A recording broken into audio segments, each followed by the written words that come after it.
the first one of these I've ever come to. I know. Thank you for doing it, by the way. Yeah. Thank you for coming here. Stefan, it looked like he was apologizing to you right now. It looked like he apologized to you after the fight, too. What's, Pleasure. Thank you.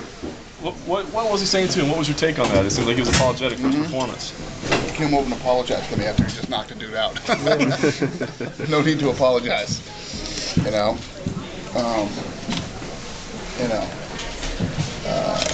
Simpson should have come over, and those two should have apologized. Yeah. Referee in that thing was terrible, too. Yeah. Letting guys fucking lay against the fence the whole fight. He's the same guy that missed the illegal knee against Benjavar. Yeah. What did you think? Did you notice that too? That it looked like there was an illegal knee and he didn't break it up? It's just horrible. Horrible. I'm telling you, I say it every fucking show we do. Yeah. It's the biggest weakness in the sport right now, in every state. You know, it's just the biggest weakness. Unfortunate. The thing is that I'm optimistic about is that we have this whole generation of fighters that, like somebody asked me tonight, that are, you know, retiring and going away. Hopefully some of these guys want to be referees. I think to be a referee, you have to know what it was like to get punched in the face. Okay, you can't tell me that half of these guys have been punched in the face before. I won't even say that. I won't even say that. But I'm just, you know, it's our biggest weakness right now.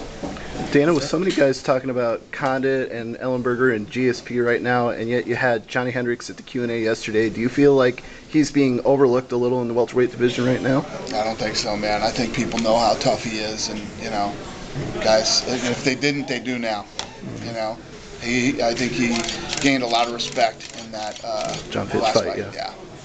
During the fight, they were showing some of the live scoring that we're showing on Fuel.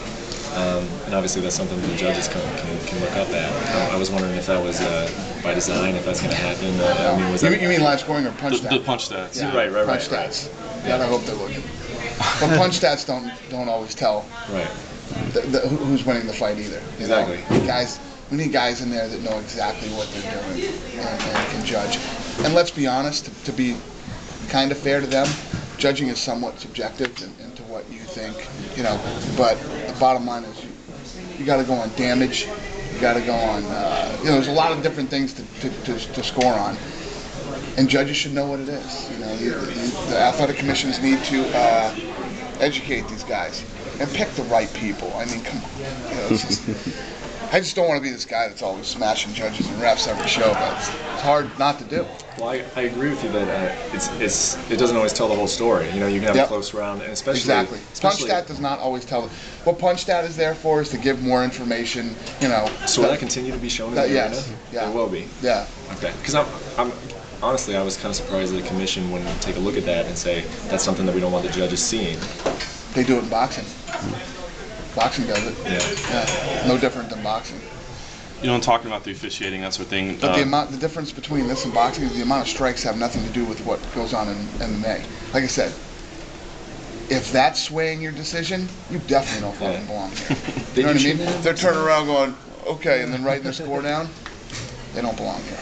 Yeah, 100 strikes versus 2 submission attempts. The 2 submission attempts might be more important. So. Yeah, well, 2 strikes. I mean, guys, there could be a guy on top dropping elbows. There could be. I mean, there's just so much more to MMA.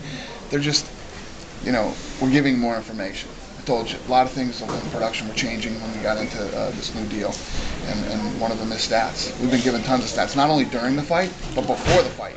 We give a ton of stats too. Are those showing up on the monitor too? I'm assuming they would, right? It's the same feed. The judges monitor. Yeah, they're watching the same thing we're watching. Yep. Speaking of officiating, Nevada State Athletic Commission has an open meeting in a couple of weeks where they're inviting like the public, anybody that wants to come, you know, say what could be improved. Do you guys plan on having anybody there? I'm sure we do. I don't know anything about it, but I'm sure Ratner's all over it. The opportunity. Listen, I'm so disconnected from, you know, I'm not the guy, obviously, that handles the commission stuff. You know, I don't do that. I'm probably the guy who's the loudest about it, you know, and I know that they don't love me, but I'm just being honest. I'm being honest. What should I do? Right. Tell you guys, you did a great job. Well, you know, you're also going to have to deal with the commission with Nick Diaz. Obviously, it sounds like they kind of want to throw the book at him, and they recently allowed another guy, Floyd Mayweather, to move a jail date around and that sort of thing. Are you How about concerned this? with any How about consistency? this? How about this? How about the Nevada State Athletic Commission royally kissed Floyd Mayweather's ass when he walked in there to go, this guy is going to jail, okay? The judge is allowing him to not go to jail until he has his fight, right? Now, Chael Sonnen was not allowed to coach the Ultimate Fighter after he had already paid all his dues. With the state that he lived in and everything else, had paid all his dues and was, ready to go again. He was not allowed to coach the Ultimate Fighter. What do you guys think? A little inconsistent. Yeah, totally inconsistent. Or completely unfair. Right. You know what I mean? Totally biased. It's just, I don't deal with the commission. Obviously, you attribute that to the money that's coming in from the Mayweather fight to Las What? Vegas. And that's why the inconsistency. You know how much money we bring into Las Vegas every year? Yeah, With the hello. fights that we put on? Yeah. You know what I mean? You know how much we contribute to the city of Las Vegas?